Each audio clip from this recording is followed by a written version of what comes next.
hi guys!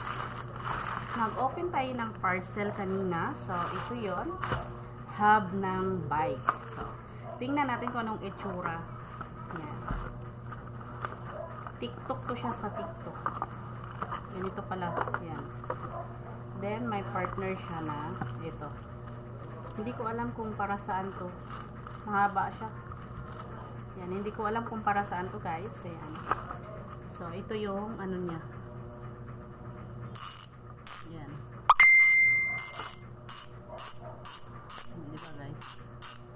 Yan, umiikot siya.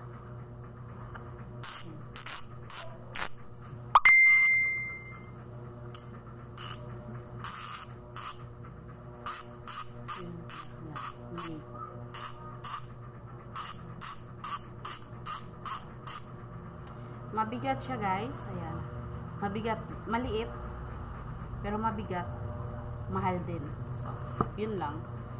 Kailangan ayusin yung bike ng aking asawa. Kasi matagal na rin hindi naayos.